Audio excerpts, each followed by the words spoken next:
বেগুনটা আমি চাকচাক করে কেটে নিব। আর বগুড়ার মানুষ বগুড়ার আলুটা বেশি এই সিজনে বেশি পছন্দ করে, তাদের জন্য আর কি বেশি করে রান্না করা। আমাদের ঘরে বগুড়ার মানুষ আছে রংপুরের, তারা সবসময় এই বেগুন আলু সিম এগুলো চচ্চড়া করে খায়। তো এটা কীভাবে রান্না করব সেটাও আপনাদের সাথে ফুল ভিডিওটা আমি শেয়ার করব। আপনারা আমার ভিডিওটা না টেনে দেখতে থাকুন।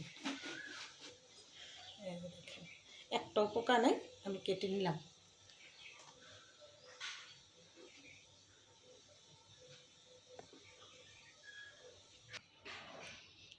নুনটা একটু ফালা ফালা করে কেটে দেখেন।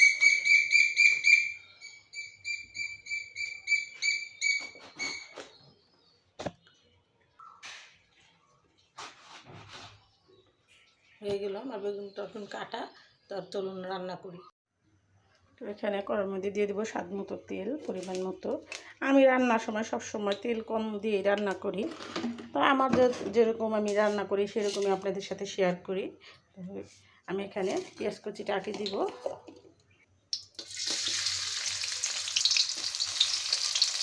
দিয়ে দেবো পেঁয়াজ কলি, দিয়ে দেবো আলু,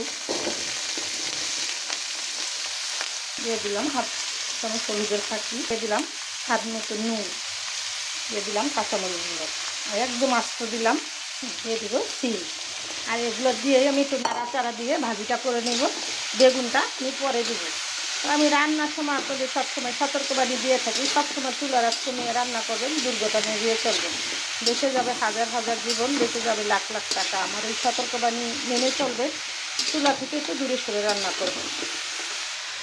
আমার রান্না বাড়া সে তেলে একদম গ্রামের স্টাইলের রান্না। আমি সবসময় বলি যে আমার রান্না হবে আগের দিনের রান্না, যারা মা চাচিরা রান্না করতো সেরকমই আমি একদম রান্না করি গ্রামের স্টাইলে।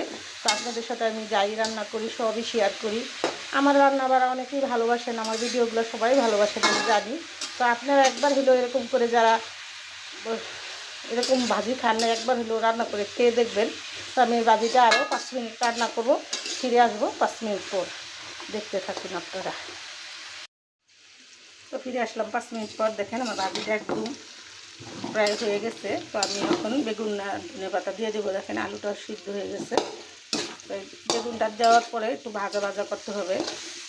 আমার যখন নতুন বিয়ে হয়েছে তখন তো আমি রান্না বাড়া শিখছি, বাপের বাড়িতেই শিখে গেছি। তারপরেও আমার মা চাচিরা বলতো যে শ্বশুরবাড়ি এক দরজাদা নিবে আর এক দরজাদা ফিরিয়ে দিয়ে যাবে কাজ না শিখলে। তো আমরা কাজ মার পেটের তো কেউ শিখে আসে না, নিজেরটা নিজে করতে হয়। আর এখনকার ছেলেমেয়েরা, আমার মেয়েই বলেন আর আপনার মেয়েই বলেন, যাই এখনকার মেয়েরা শ্বশুরবাড়ি গেলে চায় ফাস্টফুডের খাবার, এটা রান্না করে খেতে চায় না। তো তাদের উপলক্ষ করেই বলতেছে আপনারাও এরকম আমার ভিডিওগুলো দেখে রান্নাগুলো শিখবেন আর এরকম রান্না করে খাবেন।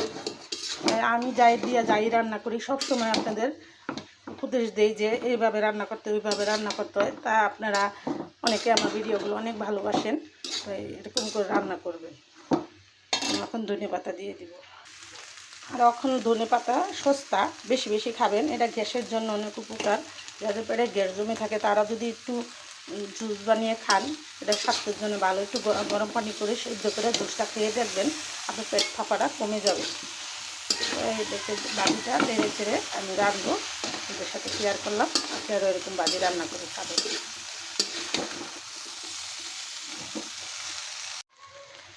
আলু সিম বেগুনের ভাজি, আর এই ভাজিটা কী করে করলাম সেটা আপনাদের সাথে শেয়ার করতেছি। এই আলু সিম ভাজি যারা খান নাই কখনো তারা এরকম করে ভাজি করবেন। কীভাবে করলাম, আলু সিম বেগুন টমেটো যাই দেন, টমেটো আমি দিই না এটাতে, সিম বেগুন আলু দিয়ে ভাজিটা করলাম আর আপনাদের সাথে শেয়ার করলাম। আমার ভাজিটা হয়ে গেছে, আমি এখন নামিয়ে নিব।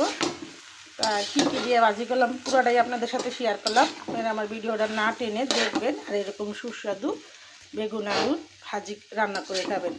গ্রামের মানুষ বলে পুরপুরা, তাই আমরা তো ঢাকা শহরের মানুষ এটা পুরপুরা বলে না, আমরা ভাজিই বলি। তাই সেটাই রান্না করলাম। আপনারা একবার হলো রান্না করে খাবেন আর নতুন নতুন ভিডিও পেতে আমার সাথেই থাকবেন। আর ভিডিওটা বড় না করে এখানে রেখে দিলাম। আসসালামু আলাইকুম।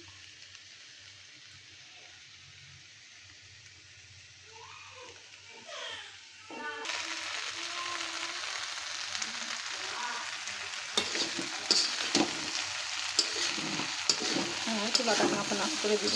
এই হচ্ছে আমার ভাজিটা রান্না করা।